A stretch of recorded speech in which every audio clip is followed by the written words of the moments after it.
उसके बाद बंगाल पार्टीशन रद्द, बंगाल विभाजन को रद्द किया गया।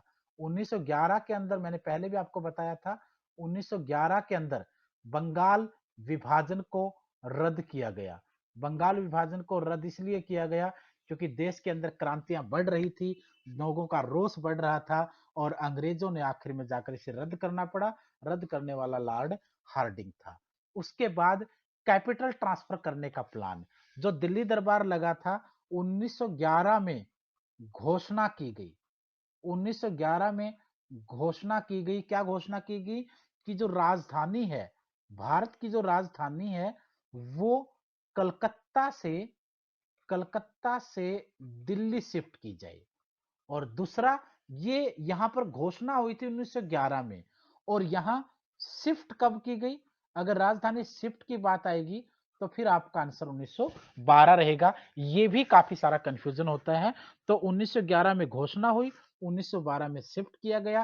कहते कि अंग्रेज कलकत्ता से दिल्ली राजधानी लेकर क्यों भागे थे? क्योंकि कलकत्ता में क्रांतिकारियों ने, गर्म दल वाले लोगों ने अंग्रेजों का जीना मुहाल कर रखा था, तो वो वहां से अपनी राजधानी को लेकर के ऐसी जगह भाग के आए थे जहां वो सुरक्षित हों। और उस समय दिल्ली उनके लिए सुरक्षित थी क्योंकि दिल्ली के आसपास से चाहे यूपी के कुछ रजवाड़े हों, राजस्थान के कुछ रजवाड़े हों, हरियाणा के कुछ राजा हों, जो इस तरफ पंजाब के कुछ राजा हों, मध्य प्रदेश के कुछ सिंधिया खानदान जैसे राजा हों, ये वो लोग थे जो उस समय अंग्रेजों की बहुत बड़ी चमचागिरी करते थे, अंग्रेजों के आगे पीछे घूमते थे, उनकी सुरक्षा करने के लिए तैयार थे। इसलिए अंग्रेज अपनी राजधानी को इस एरिया में लेकर आए थे, क्योंकि उन्हें पता था कि बंगाल के क्रांतिकारी यहाँ तक नहीं पहुंच पाएंगे, और अगर पहुंच भी पाएंगे तो चुनिंदा लोग आएंगे, बड़ी क्रांति में लोग नहीं आ पाएंगे। तो ये वजह क्रांति के विभाजन की, राजधानी के विभाजन की मानी जाती है। फिर चलते हैं लॉर्ड हार्डिंग पर अटैक की बात करते हैं। 1909 के अंदर जो रोष पैदा हुआ वो 11 तक बढ़ता चला गया। 11 में लॉर्ड हार्डिंग ने दिल्ली दरबार की घोषणा की। काफी सारे लोग इस बात से नाराज थे, और जब नाराज थे तो लोगों का गुस्सा फूटना यहाँ वाजिब था। तो जो लॉर्ड हार्डिंग था, भारत के अंदर जो वॉयसराय था अंग्रेजों का, लॉर्ड हार्डिंग पर बम से हमला किया गया। लॉर्ड हार्डिंग पर बम से हमला किया, और बम से हमला करने वाला कौन था?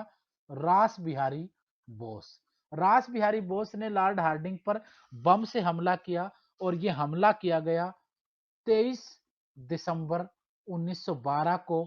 सर्दी का मौसम था, और जैसे ही वो घर अपने वायसराय हाउस से बाहर निकले तो रास बिहारी बोस ने उनके ऊपर बम से हमला किया गया। इस हमले के अंदर हालांकि वो बच गए। 13 लोगों को गिरफ्तार यहाँ किया गया, जिसमें मास्टर अमीचंद जैसे लोग थे, दीनानाथ जैसे लोग थे, बाल मुकुंद जैसे महान हस्तियां थी, हनुमत सहाय, बलराज, कई सारे लोग इसके अंदर शामिल थे। और बाद में इन लोगों को फांसी की सजा दे दी गई। रास बिहारी बोस भेष बदल करके निकल गए, और वही रास बिहारी बोस हैं जिन्होंने विदेशों में जाकर के लीग इंडिया बनाई, फिर उन्होंने आजाद हिंद फौज बनाई, जिसे सुभाष चंद्र बोस को बाद में डेडिकेट कर दिया गया। काफी सारा इन लोगों का रोल यहाँ रहा है।